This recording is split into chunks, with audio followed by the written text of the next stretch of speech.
So let's talk about who's declaring for the draft.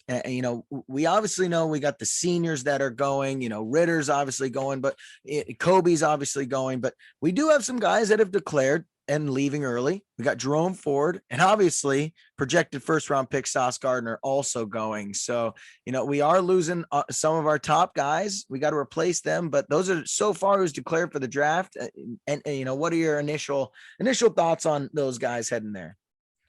Everyone declaring I was expecting. But I think really the interesting part that takes us from I don't even want to say this because I'm such a homer, but takes us from a fringe top 25 team to a solid 15 to 20 preseason poll team next year, I think is the talent that we brought back.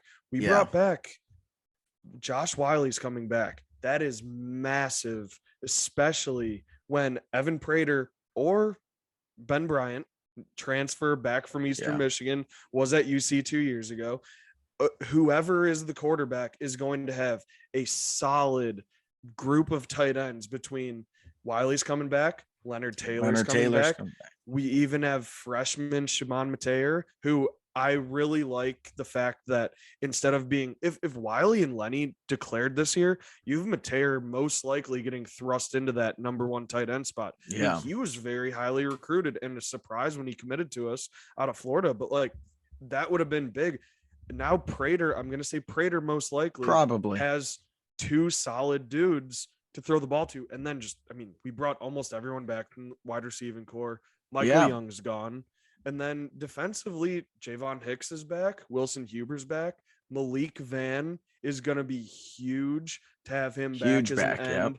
Jabari Taylor, and then James Tunstall comes back as well on the offensive line, which is big. So we had a ton of people commit back to us with that super senior COVID year. And so, some guys knowing they're not going to probably get drafted. Josh Wiley was my biggest surprise. I also thought Jerome Ford going was a big surprise to me. I just think he could have been even more of a focal point this next year, knowing that Prater is not going to be what Ritter was. So a little surprised he left, but he could have gone either way in my head.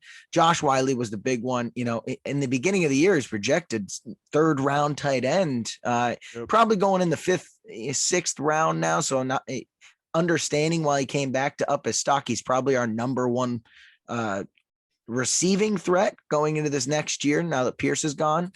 But big news as well. We had some transfers. We talked about the kicker. Super exciting to have a new kicker from Delaware. But the big one is the Hawaii wide receiver transfer, Nick Mardner, 6'6", 190 pounds. He had 46 catches for 913 yards, 46 catches, almost 1,000 yards, 5 touchdowns, had offers from LSU, Texas A&M, Virginia Tech, and others, and he chooses the Bearcats. So we have a new number one go-to receiver here, our big man that we needed to replace Alec Pierce as our go-to red zone guy. Excited for that too. I love that. He had to see the potential that, okay, Pierce is gone. I'm Alec Pierce 2.0 coming right in. Yeah. Big body, deep threat. Like that is a way to, again, with like after bringing those tight ends back and you plug in a guy that's another deep threat like Pierce, and like whoever the quarterback is has a lot of weapons. Yep. Excited for that. We brought back so many dudes. So that's really, really great. Now we can talk a little bit about some of the coaches we lost. Den Brock going to LSU. Let me just start with that. Thank you. Oh my God. Thank you, Brian Kelly, for taking him off our hands. Enjoy that, LSU. Enjoy it. 2nd and 10 draw play, and then 3rd and 9 draw play. Can't wait for you guys to really just love his play calling. Let's do a deep shot first down, 2 draw plays back to back. Love it. Oh my gosh. So excited that man is gone. We'll talk about in a second who's probably going to get the new offensive coordinator, but that one was the first one that really jumped off the page to be super excited. Yep.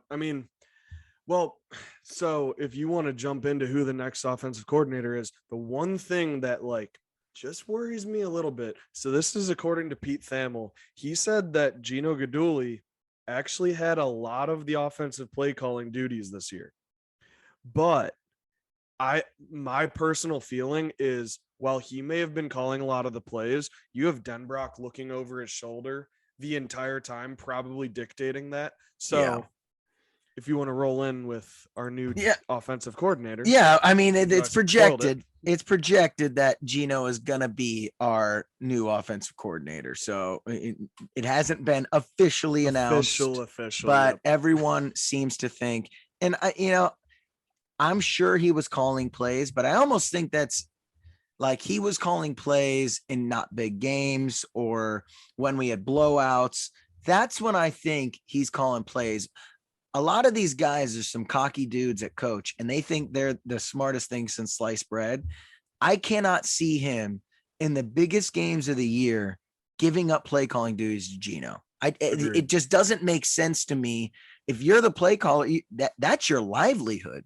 Mm-hmm. So unless it's taken away from you from the head coach, like Fickle would take it away, I don't see him releasing those duties unless he's letting him do them in big moments. We had a lot of games where there were blowouts. We had a lot of games, that we were playing versus bad competition. So we were doing a lot of learning. I think that's where he probably was play calling a majority of the play calls.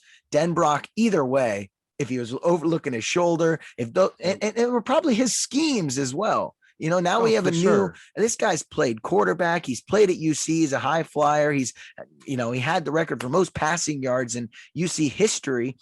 Yep. So he knows he wants to pass and how he wants the offense to look. So I'm excited for him, really. Mm-hmm. Oh, for sure. It's just, nice to have, Denbrock really did take this offense to a new level. And I know a lot of the fans, ourselves included, got extremely frustrated with his stale play calling, but regardless of who was calling the plays even last year, it was a top 15 offense. So if Gino can just build on that, I'm sure he can, because year by year our recruiting's gotten better. And now with this Big 12 move, I think it's going to bring it's a young mind at OC, most likely. Yeah. And I think that's really, really exciting for the program. No, I agree. And I think the biggest thing, I don't want to downplay that our offense was horrible this year. Like you said, we were one of the better in the country. I think it was situationally, we made a few costly calls and mistakes. And that's what I think. Hopefully Gino can fix those. Situationally, it's a close game, and we're marching down the field, and we're at midway down the field, and let's take a shot down the field on first down, and then run 2 back-to-back power eye run plays, and then our plays stall out. So, we gain 40 yards, and then we stall out on 3 back-to-back play calls that were poor in a poor situation where it's a 1-score game. The other team has momentum. Just situationally, things like that happened a lot. So I think that's the big one. The other big one we lost, defensive back coach Perry Alina leaves for OSU, goes to OSU. That one's tough. Our DBs have been great. So, good for him for moving on, not surprised because, you have a cornerbacks like we do. You're going to get the big boy jobs. So he's going, and we're replacing him now with Kerry Combs. So we just switched. Yep. We switched DB coaches, basically. Kerry Combs comes back to Cincinnati, where he's from. He's a good recruiter, so I don't mind Kerry Combs coming in. He's not calling plays, which we probably don't want him to do anyways. So, that's our new cornerback coach in replace of the one that went to OSU. Yeah, I think it was a surprise that Perry Eliano left, but also when Ohio State comes calling, let's be real. Yeah, you're gonna answer, and you're probably gonna take that position.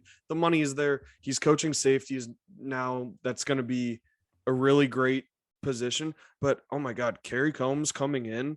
This dude can recruit. Yeah. And I have a great nugget on that later when we touch on recruiting later. But I don't think he's the right fit for defensive coordinator like he was at Ohio State. Ryan Day pulled those play calling duties from him, like we talked about. Yeah, and I think Fickle understands. I think he's going to bring. Oh yeah, awesome, perfectly. I think he's going to be really, really, really big for recruiting. And, yes, and I'm not sure. I think it could be Let me go back. I'm very happy that JQ Hardaway signed with us on signing day. Not that I have any like doubts in his commitment to the program, but getting that 4-star top 200 kid signed and then bringing in Kerry Combs to say, okay, yeah, Perry might be gone. Bye, Perry. Here's Kerry. Yep. There's your new coach. And then, yeah, so he's going to be also coaching special teams or special teams coordinator at the same time because Brian Mason went to Notre Dame, which I think will be a big loss. I saw Mason Fletcher actually tweeted the other day, might have been yesterday, that this year, guess how many, unless you saw this, guess how many punt yards we gave up, punt return yards we gave up this year. I don't know. I don't even know how I would guess. We're third in the country, 26. Wow. 26. That's a testament to Brian Mason. Yeah. But also a testament to freshman punter Mason Fletcher and gunners Trey Tucker and Tyler Scott. So I think you bring in another guy who can coach special teams and is experienced in it. And I think we're going to be just fine. Yeah. I'm excited about that one. Like you said, I agree with you. The biggest thing is he is known for being one of the best recruiters in college football. So I don't care what position we give him as long as he's not calling plays for our defense, because I want that guy on my roster purely because he can recruit. He will be the new face of that defense recruiting wise. And that's going to be great as we start heading into the Big 12 here, because he can go out and get those big fish. That's what he's known for. So excited for that.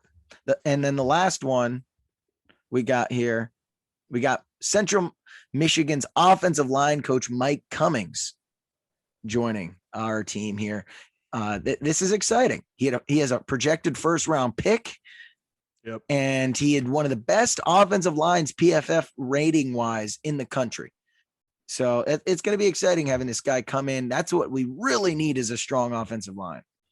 Yep, exactly like we were talking before. I think offensive line was the area we really need to improve. All year like we talked about that. Oh, yeah, exactly.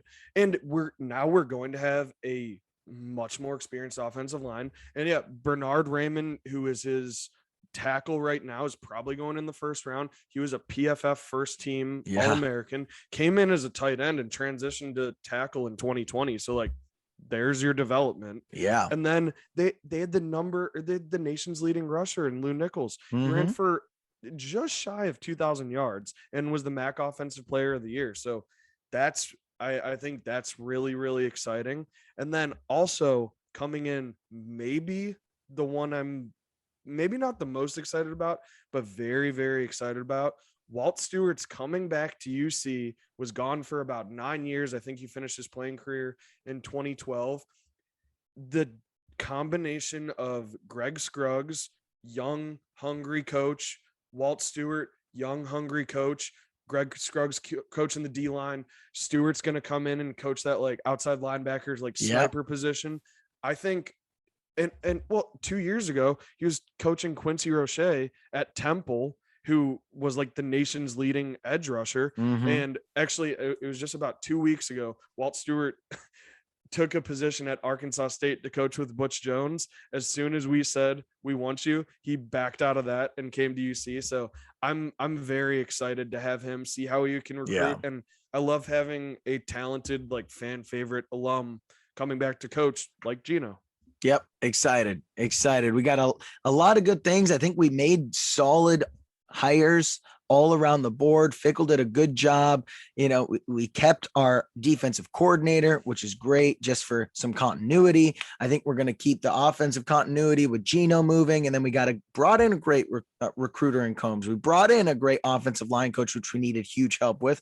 And like you said, some old fan favorites. So exciting stuff on the coaching trail.